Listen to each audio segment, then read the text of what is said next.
Syncretism. Article by Lew White. Definition: the attempt to merge different practices, reconcile opposing principles, or unite contradictory beliefs. A good example is fusing pagan symbols and practices of Druids with Christianity, like Halloween. Rome was especially good at syncretism. A reprobate mind is easily misled. Men will cut down a tree, shape it into a form they find compelling, and bow down to it. Yahuah, Isaiah, describes how a man will make use of a wooden log. Half of it he shall burn in the fire. With this half he eats meat. He roasts meat, and is satisfied. He also warms himself and says, "Aha, I am warm. I have seen the fire." And the rest of it he makes into a mighty one, his carved image. He falls down before it and worships, prays to it and says, "Deliver me, for you are my mighty one." Chapter 44, verse 16 and 17. Bowing down to the host of heaven? Stephen mentions bowing down to an image of a star symbol at Acts chapter 7, verse 43. The crux symbol has been an image used by every major culture since the dawn of history, and it primarily represents the sun. From Babel's Tammuz and the concept of astrological constellations, the symbol flourished as a solar emblem in every corner of the world. The syncretism of Constantine's worship of a Roman sun deity, Apollo, came forward into all Christian religious culture. The word crux was taken into the Latin Vulgate translation in the late 4th century, adopting this image of the beast for all future generations of Christians. With or without the crux, the sun is used in most Christian art and architecture. Yirmiyahu, Jeremiah, chapter 10, verse 2 through 4. Thus said Yahuah, "Do not learn the way of the Gentiles, and do not be awed by the signs of the heavens, for the Gentiles are awed by them. For the prescribed customs of these people are worthless. For one cuts a tree from the forest, work for the hands of a craftsman with a cutting tool. They adorn it with silver and gold. They fasten it with nails and hammers so that it does not topple." Yahuah, Leviticus, chapter 26, verse 1, is still good advice today. Do not make idols for yourselves, and do not set up a carved image or a pillar for yourselves. And do not place a stone image in your land, to bow down to it. For I am Yahuah, your Elohim. The golden calf was definitely syncretism. Symbols and behavior may mean one thing to us, but another to our Creator, because His thoughts are higher than ours. We need to learn what is pleasing to Him, and this is done by getting to know Him and sharing His perspective of everything. Ephesians chapter 5, verse 10. The sand shifts under their feet. The only foundation to stand on is Yahushua. The teachings and behavior based on His word will remain, but everything else will be burned up. He will test everything with the fire of His word. Warning: His word is like a fire. Yirmiyahu, Jeremiah, chapter 23, verse 29. Is not my word like a fire, declares Yahuah, and like a hammer that shatters a rock? Yahuah, Isaiah, chapter 5, verse 24. Therefore, as the fire devours the stubble, and the flame consumes the chaff, so their root shall be rottenness, and their blossom shall go up as dust. because they have cast away the Torah of Yahuah Sabaoth, and despised the word of the Kodesh One of Yisrael. What is built up will be tested by fire. 1 Colossians chapter 3, verse 11 through 13. For no one is able to lay any other foundation except that which is laid, which is Yahushua Mashiach. And if anyone builds on this foundation with gold, silver, precious stones, wood, hay, straw, each one's work shall be revealed. For the day shall show it up, because it is revealed by fire, and the fire shall prove the work of each one, what sort it is. Unauthorized fire. We recall the strange fire offered by Nadab and Abihu, which Yahuah did not ask for. They were both consumed by fire. Yet they were sons of Aharon, the first high priest. How consumed with jealousy do you suppose Yahuah is when we mix formerly pagan customs into our own lives? They remind him of child sacrifice. No wonder he will come to consume the lawless ones who fall for the traditions of men rather than the eternal truth of his word, which will never pass away. Bonfires, jack-o'-lanterns. These customs come directly from the ancient worship of Moloch and child sacrifice. Trees, wreaths, ornaments. These customs come directly from the ancient worship of Baal and Asherah. The Canaanite storm deity Baal is seen in translations, but the word Asherim was altered and seen as groves in the KJV. An Asherah idol is what the Christmas tree really is. These symbols represent fertility, occulting their true meanings. The wreath is a vagina having freshly given birth to the sun deity. The tree is a phallus, decorated all over with testicles, or ornaments, and semen, tinsel. The star refers to the host of the heaven, and the star of Bethlehem is a misdirection. Witch cone hats, broomsticks. The cone of power design of the hat is an occult figure for a phallus, and the idea of flying with a stick between the legs is another fertility concept.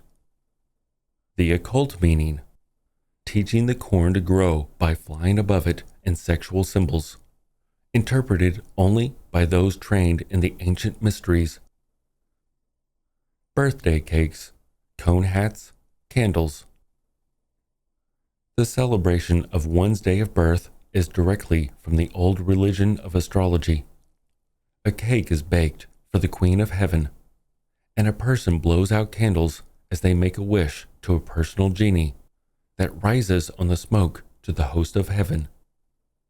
The wine, teachings of Babel, has caused all nations to be drunken, and this is one practice among others showing rebellion against Yahuah. The first and second commandments guide us away from this behavior. Babel is the source of all sorcery. Jeremiah, chapter 51, verse 7, indicates traditions of Babel are teachings, or wine, causing madness. Babel was a golden cup in the hand of Yahuah, making drunk all the earth. The nations drank her wine. That is why the nations went mad. Knowledge of the truth produces love. We can be forgiven for our past behavior because we are acting in ignorance. 1 Timothy chapter 1. The goal is love, and the Torah trains us.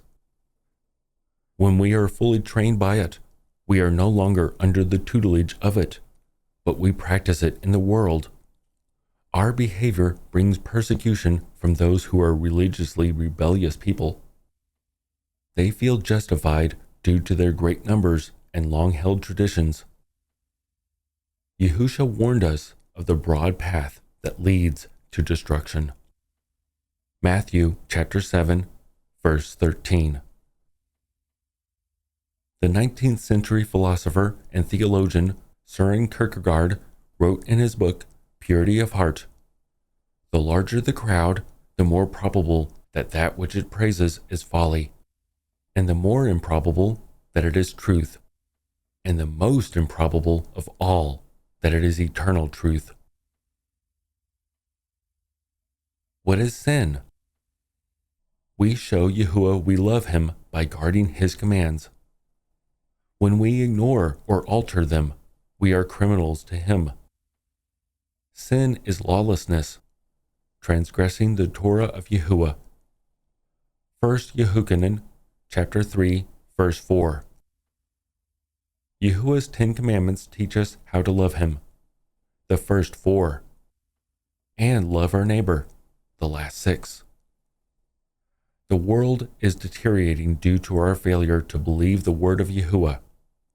He told us to speak the 10 words as we sit, walk, rise, lie down, or go in or out. Deuteronomy chapter 6. What's wrong with legalism? Pastors have been crying out against obedience for over half my lifespan, saying legalism, legalism. What is that? Legalism is being legal in the eyes of Yahuah. Sin is another word for crime. Breaking the law of Yahuah makes us a criminal, yet his indwelling enables us to love his Torah. We see crime against his Torah as he does.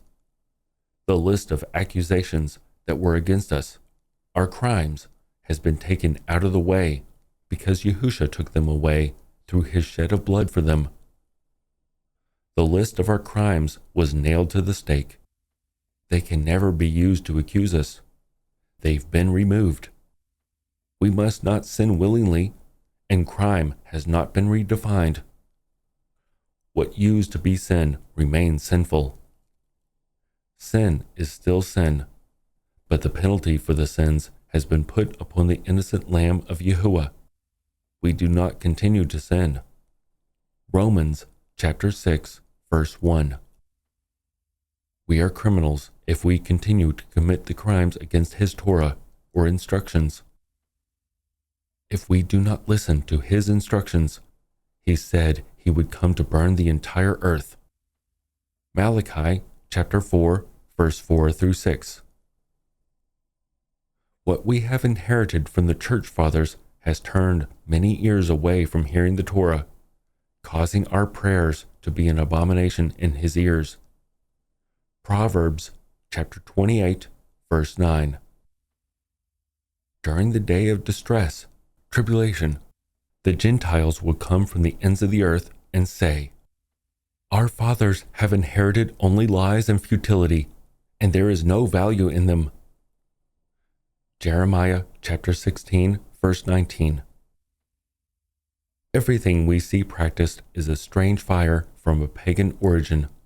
Not a single thing practiced by Christians is found in the written word. The one we obey is the one we are the servant of. Romans 6, verse 16.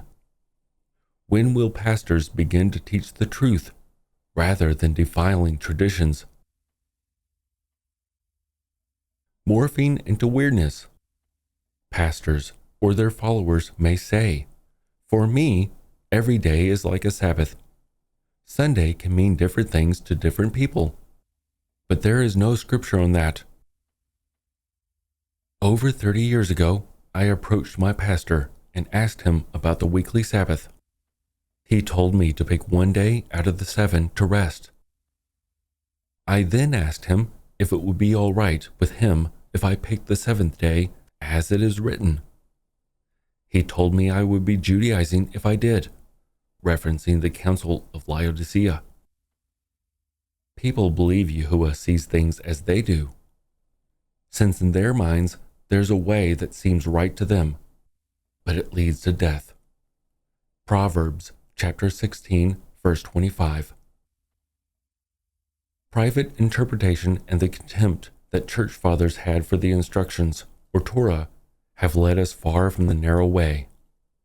Today, the way has morphed into darkness, and we call darkness light and light darkness.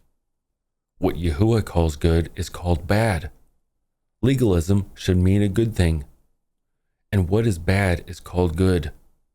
The fertility symbols and practices inherited from pagan sources, Asherim, trees, eggs, bunnies, sunrise services, and practices inherited from pagan sources, and the odd Catholic practice of the holy day of obligation, Sunday attendance at the beckoning of bells inside sun pillars, obelisks, steeples on Sunday.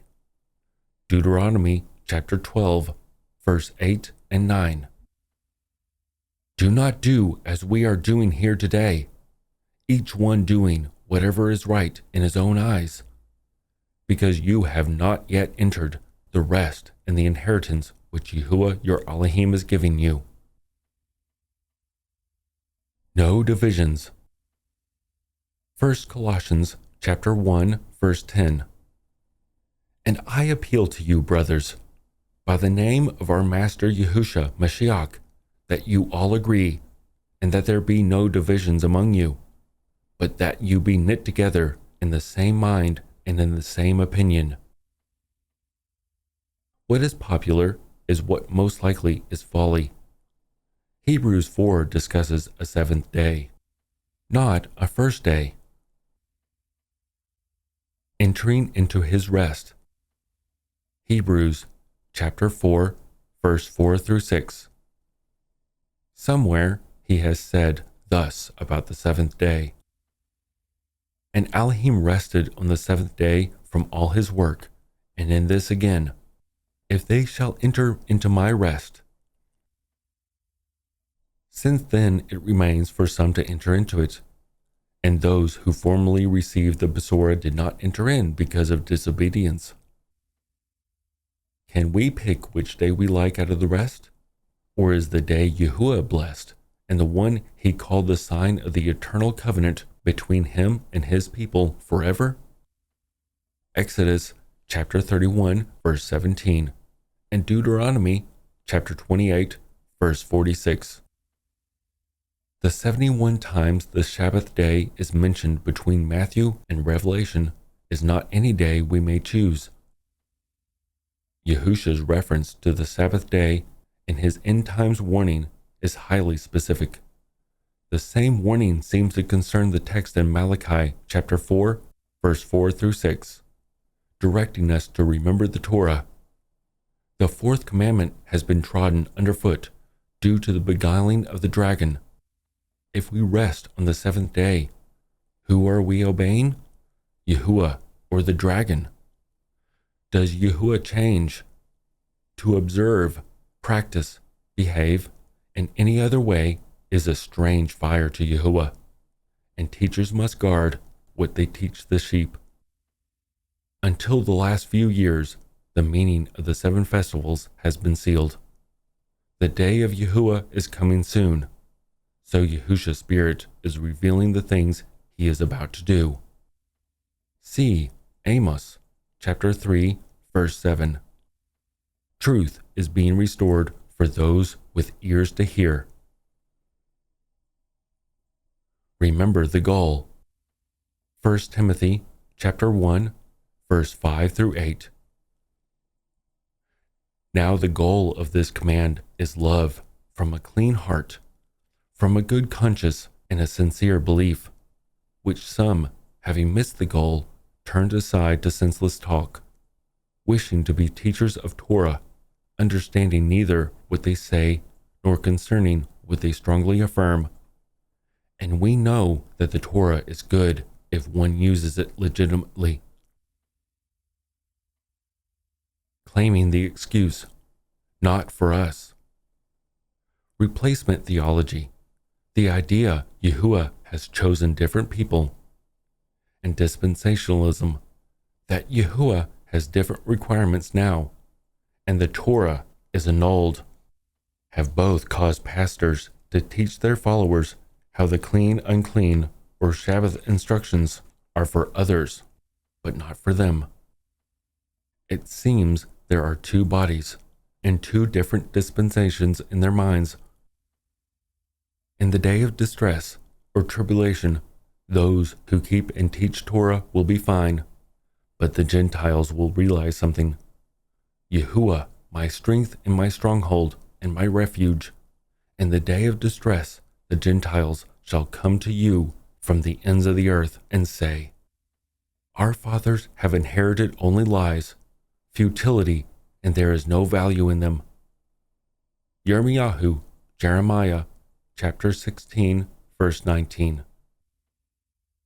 In spite of having scripture that clearly describes them, the current Gentile teachers are convinced that their holidays and customs are all very well pleasing to Yahuah.